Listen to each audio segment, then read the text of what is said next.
200 సంవత్సరాల నుంచి కుందన రాజ్యాన్ని పాలిస్తున్న ఆరావళి తరగని అందం, పెరగని వయస్సు, చెరగని సొగసుతో చావు కూడా లేకుండా చుట్టూ ఉన్న 9 రాజ్యాలను గుప్పిట్లో పెట్టుకుని అందరినీ శాసిస్తోంది.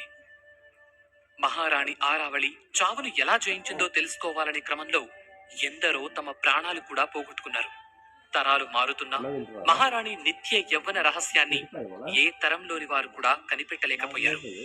ఆ రాజ్యంలో ఆరావళి చెప్పిందే ధర్మం, చేసిందే న్యాయం. తనకు ఎదురు తిరిగే ధైర్యం భూలోకంలోనే ఎవ్వరికీ లేదు. అయితే ప్రతిరోజు రాత్రి ఎంతో ప్రశాంతంగా ఆదమరిచి నిద్రపోయే ఆరావళి ఆ రోజు అకస్మాత్తుగా నిద్రలోంచి లేచింది. ఏదో పీడకల రావడంతో ఆమె శరీరం చెమటతో తడిచిపోయింది. గడిచిన 200 సంవత్సరాల కాలంలో ఆరావళి ఏ రోజు ఇంతలా కలవరపాటుకు గురి కాలేదు. గత కొన్ని రోజుల నుంచి ఆమెను ఓ పీడకల వెంటాడుతూ నిద్రకు దూరం చేస్తోంది. నిద్రలోంచి లేచి మంచం దిగి మంచినీళ్లు తాగిన ఆరావళి మందిరం బయటకు వెళ్లి ఆకాశంలో ఉన్న నిండు చంద్రుణ్ణి చూస్తూ నిలబడింది. అసలేమైంది నాకు? ఏం జరుగుతోంది? ఎవ్వరో నాతో ఏదో చెప్పాలనుకుంటున్నారు, అదేంటి అని మనసులో అనుకుంటూ ఆకాశం వంక చూసింది. నల్లటి మేఘాల ఆవల ఉన్న తెల్లటి నక్షత్రాలు ఒక్కసారిగా భూమి మీదకి దిగొచ్చినట్టు ఆకాశం నుంచి ఓ స్వరం వినిపించింది. ఆరావళి, నువ్వు చేసిన పాపం పండే రోజు దగ్గరలోనే ఉంది. జాగ్రత్తగా ఉండు. ఎవ్వరిని నమ్మొద్దు. కాలాలు మారినట్టే మనుషులు కూడా మారుతూ ఉంటారు. నీకు బాగా తెలిసిన మనుషులే నిన్ను మోసం చేస్తారు అని మాటలు వినిపించాయి. ఆ మాటలు వినగానే ఆరావళి మొహం రౌద్రంగా మారిపోయింది. నన్ను మోసం చేస్తారా? ఈ సువిశాల రాజ్యంలో అంత ధైర్యం ఎవరికుంది అంటూ అహంకారంతో ఆమె పెదవులు విచ్చుకున్నాయి. అలా అనుకోవద్దు. కొన్నిసార్లు కొన్ని ప్రత్యేక పనుల కోసం కొందరు మనుషులు మళ్లీ పుడుతూ ఉంటారు అంటూ ఆ స్వరం నవ్వింది. ఆ మాటలకు కొద్దిగా ఆశ్చర్యపోయిన ఆరావళి పెద్దగా నవ్వుతూ, నా పేరు ఆరావళి, నేను అవనికే రాణి, ఈ భూగోళాన్ని ఏలే దేవతని నేనే, మృత్యువు కూడా నా దరి చేరదు అని గర్వంగా గట్టిగా అంది. అప్పుడే ఆరావళికి వినిపించే స్వరంలో మార్పు వచ్చింది. పెద్ద నవ్వు వినపడింది. ఆ నవ్వు శబ్దం కాసేపయ్యాక మాయమైపోయింది. అదే రోజు రాత్రి సూర్యుడు అస్తమించి 6 గంటలు పూర్తయిన వేళ నిద్ర రాక ఆలోచిస్తూ పడుకుని ఉన్నాడు విక్రమసింహ. అతని పక్కనే కూర్చుని, ఎలా ఉంది కన్నా నీకు అని దుప్పటి కప్పుతూ అడిగింది తల్లి భాగ్యలక్ష్మి. రేపు పోటీకి నన్ను కూడా తీసుకెళ్తావు కదమ్మా, ఈసారి నేను వీరముద్ర పొంది తీరుతానమ్మా, నన్ను తీసుకెళ్ళమ్మా అని అడిగాడు విక్రమసింహ. 15 సంవత్సరాల నుంచి తీసుకెళ్లి అవమానపడింది చాలదా, అసలే నీ ఆరోగ్యం బాగోలేదు, విశ్రాంతి తీసుకో అని నీళ్లు నిండిన కళ్ళతో చెప్పింది భాగ్యలక్ష్మి. నాటి కొడుకుని కన్నందుకే కదా నీకు ఈ అవమానాలు, కష్టాలు. నేను పుట్టకపోయినా బాగుండేది అంటూ ఏడుస్తున్నాడు విక్రమసింహ. అలా అనుకున్నానా? నా జీవితంలో నాకు దక్కిన అతిపెద్ద బహుమతివి నువ్వే, నాకంటూ ఉన్నది నువ్వే. కన్నీళ్లు తుడుచుకుని పైకి లేచిన భాగ్యలక్ష్మి, ఏమీ ఆలోచించకుండా పడుకో, రేపు వైద్యులు వచ్చి కొత్త మందులు ఇస్తున్నారు అని చెప్పి అక్కడి నుంచి వెళ్ళిపోయింది. భాగ్యలక్ష్మి నందరాజ్యాన్ని పాలించే రాజుకు 8వ భార్య. అయినా కూడా ఆమెకు రాణి హోదా దక్కలేదు. తనకు పుట్టిన కొడుకు అనారోగ్యంతో ఉన్న కారణంగా ఆమె సవతులు అవమానాలు చేస్తూ ఉంటారు. అందుకే కొడుకు త్వరగా కోలుకోవాలని ప్రతి క్షణం తాపత్రయపడుతూ ఉంది. కానీ ఆమె కోరికను తీర్చకుండానే విక్రమసింహ చనిపోయాడు. ఆ గదిలో నుంచి భాగ్యలక్ష్మి వెళ్లిన 10 నిమిషాలకే అతను చనిపోయాడు. అప్పుడే వాతావరణంలో ఒక్కసారిగా పెను మార్పులు చోటు చేసుకున్నాయి. ఉరుములు మెరుపులతో ఆకాశం బద్దలవుతుందేమో అన్నట్టుగా ఉంది. దీపాలన్నీ ఆరిపోవడంతో అక్కడంతా చీకటిగా ఉంది. ఆ చీకటిలో మిణుకు మిణుకుమంటూ ఒక వెలుగు విక్రమసింహ గదిలోకి వచ్చింది. సరాసరి విక్రమసింహ శరీరంలోకి ఆ వెలుగు చొచ్చుకుంది. దాంతో అతడు కళ్ళు తెరిచాడు. అయితే అది అనారోగ్యవంతుడైన విక్రమసింహ కాదు. 200 సంవత్సరాల క్రితం ఒక దుర్మార్గురాలి కపట మోసంతో చనిపోయిన మేరు రాజ్య యువరాజు విక్రమ్ ఆత్మ అది. ఇప్పుడు అతను చేరుకున్న శరీరం పేరు కూడా విక్రమే కావడం అతనికి కలిసొచ్చింది. ఇదిలా ఉంటే ఆకాశవాణి హెచ్చరికను విన్న ఆరావళికి అనేక సందేహాలు కలిగాయి. ఆ సందేహాలతోనే మళ్లీ మందిరంలోకి వెళ్లి మంచం మీద పడుకుంది. కళ్ళు మూసుకుని నిద్రలోకి వెళుతుండగా 200 సంవత్సరాల క్రితం జరిగిన సంఘటన కళ్ల ముందు కనిపించింది. ఆరావళి, ఈ రోజు నువ్వు చాలా అందంగా ఉన్నావు. ఇంతందం నాది కాబోతున్నందుకు నాకు చాలా సంతోషంగా ఉంది అంటూ ఆరావళిని దగ్గరకు తీసుకుని ఆమె చెంప మీద ముద్దు పెట్టాడు మేరు రాజ్య యువరాజు విక్రమ్. వాళ్ళిద్దరూ ఉద్యానవనంలో సేద తీరుతున్నారు. ఆరావళి, విక్రమ్ ఇద్దరు చిన్నప్పటి నుంచి స్నేహితులు.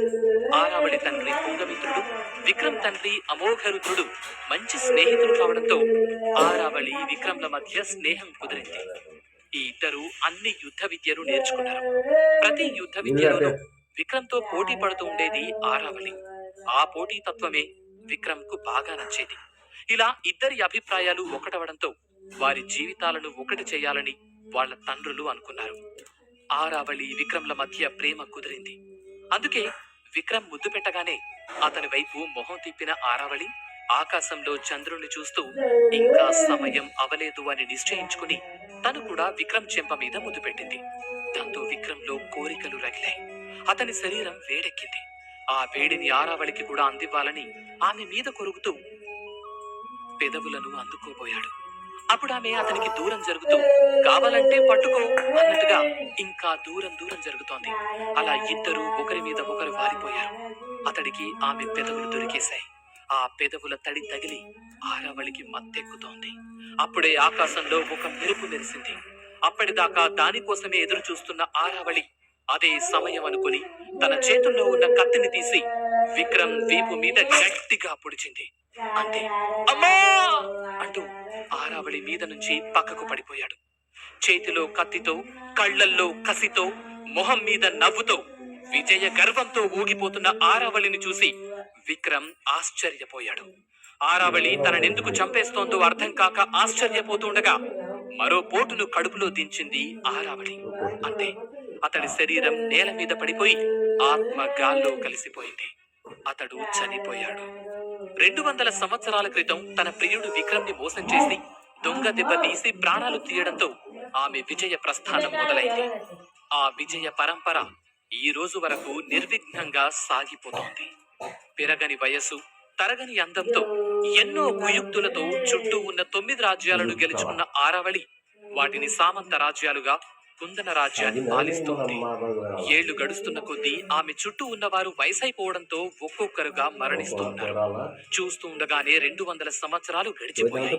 కాలం గడిచే కొద్దీ ఆమె శక్తి పెరుగుతూ ఉంది, కానీ తగ్గలేదు.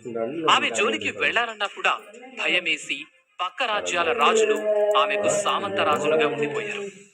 తన గత చరిత్ర ఎంత ధైర్యం ఇచ్చినా కూడా ఆకాశంలోంచి ఈ రోజు వచ్చిన మాటలు ఆమెలో అలజడిని రేపుతున్నాయి. ఆ ఆలోచనల మధ్యే ఆరావళి నిద్రలోకి జారుకుంది. అయితే ఆరావళి చేతిలో చనిపోయిన విక్రమ్ కు ఒక అనుమానం మిగిలిపోయింది. తనను ఆరావళి ఎందుకు చంపిందనేది విక్రమ్ కు అర్థం కాలేదు. అది తెలుసుకోవడం కోసమే ఇప్పుడు 200 సంవత్సరాల తర్వాత నందరాజ్యంలోని భాగ్యలక్ష్మి కొడుకైన విక్రమసింహ శరీరంలోకి ప్రవేశించాడు. కొడుకు చనిపోయాడని, కొడుకు శరీరంలోకి వేరే వ్యక్తి ఆత్మ చేరిందని తెలియని భాగ్యలక్ష్మి కొడుకు భవిష్యత్తు గురించి గదిలో కూర్చుని బాధపడుతోంది. భాగ్యలక్ష్మి నందరాజ్యానికి రాజైన వీరేంద్రకు 8వ భార్య. అతనికి భార్యగా రావడం ఇష్టం లేకపోయినా గత్యంతరం లేక పెళ్లి చేసుకుంది. పెళ్లి చేసుకున్న కొన్ని రోజులు ప్రేమగా చూసుకున్న వీరేంద్ర రోజులు గడిచే కొద్దీ మారిపోయాడు. ఆమె కన్నా ముందు వచ్చిన రాణులు భాగ్యలక్ష్మికి, రాజుగారికి మధ్య మనస్పర్ధలు తీసుకొచ్చి వారిద్దరి మధ్య దూరం పెరిగేలా చేశారు. పైగా పెళ్లైన 3 సంవత్సరాల వరకు పిల్లలు కూడా పుట్టకపోవడంతో ఇంకా చులకనైంది. ఇలా తన గతం గురించి భాగ్యలక్ష్మి ఆలోచిస్తూ ఉండగా అప్పుడే ఆ గదిలోకొచ్చిన చెలికత్తె, రాణిగారు, విక్రమసింహ రేపు వీరముద్ర కోసం పోటీ పడతాడా అని అడిగింది. పోటీ పడాలనే అనుకుంటున్నాడు అని చాలా నెమ్మదిగా ఆ చెలికత్తె వైపు చూడకుండా చెప్పింది భాగ్యలక్ష్మి. కానీ రాణిగారు, ఇప్పుడు విక్రమసింహ ఆరోగ్యం అస్సలు బాగోలేదు. రోజు రోజుకి అతని ఆరోగ్యం క్షీణిస్తూ వస్తోంది. ఇలాంటి సమయంలో ఆ పోటీకి వెళ్ళటం మంచిది కాదేమో అని అంది చెలికత్తె. నేను అదే చెబుతున్నాను ప్రమీల, కానీ విక్రమ్ వినిపించుకోవట్లేదు. రేపేం జరుగుతుందో ఏంటో అంటూ బాధపడుతుండగా విక్రమసింహ ఉన్న గది నుంచి ఇత్తడి పాత్ర కింద పడ్డ శబ్దం వినిపించింది. దాంతో భాగ్యలక్ష్మి, చెలికత్తె ఇద్దరు కంగారుగా పరిగెత్తుకుంటూ వెళ్లారు. వాళ్ళు వెళ్లేసరికి మంచం మీద ఊపిరి భారంగా తీసుకుంటూ కాళ్ళు చేతులు కొట్టుకుంటూ ఎగిరెగిరి పడుతున్నాడు విక్రమసింహ. వెంటనే విక్రమసింహ దగ్గరికి వెళ్లి అతన్ని గట్టిగా పట్టుకుంది భాగ్యలక్ష్మి. చెలికత్తె విక్రమసింహ కాళ్ళు పట్టుకుంది.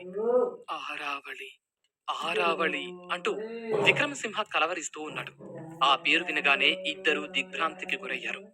ఏ రాజ్యంలో అయినా ఆమెను దేవి, దేవత, మహారాణి అని పిలవడమే తప్ప పేరు పెట్టి ఎవ్వరూ పిలవరు. అంత సాహసం ఎవరూ చెయ్యరు. అలాంటిది విక్రమసింహ అలా పిలవడంతో ఇద్దరూ ఒకరి మొహాలు ఒకరు చూసుకున్నారు. వెళ్ళి వైద్యుని పిలుచుకురమ్మంటారా అని అడిగింది చెలికత్తె.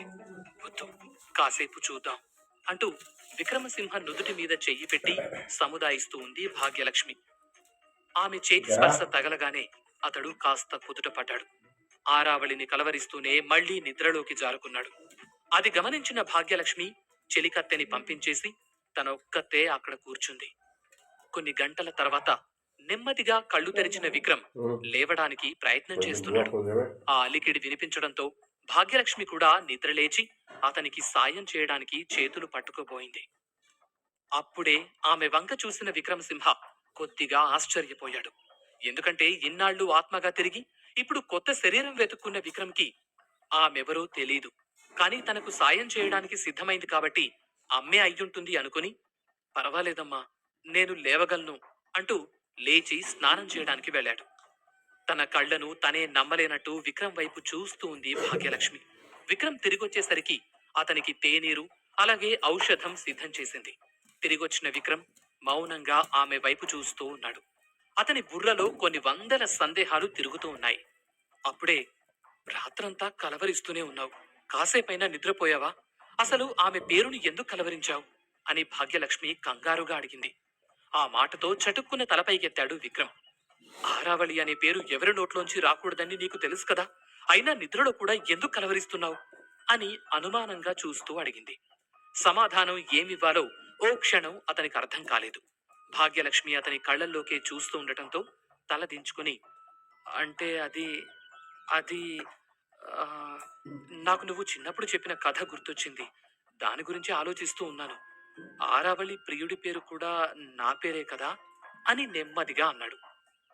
అతన్ని తీక్షణంగా చూసిన భాగ్యలక్ష్మి, ఇంకెప్పుడు కలలో కూడా ఆ పేరు తలవకు.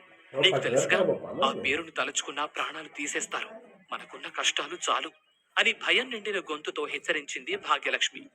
సరేనమ్మా అని తలదించుకున్నాడు విక్రమ్. అంతలో అమ్మా అంటూ చెలికత్తె అరుపు గట్టిగా వినపడింది. దాంతో ఏదో సమస్య ఉంది అని అర్థం చేసుకున్న భాగ్యలక్ష్మి, నువ్వు ఔషధం వేసుకో, నేను చూసొస్తాను అని కంగారుగా వెళ్ళింది. భాగ్యలక్ష్మి బయటకు వచ్చేసరికి చెలికత్తె నేల మీద పడి ఉంది.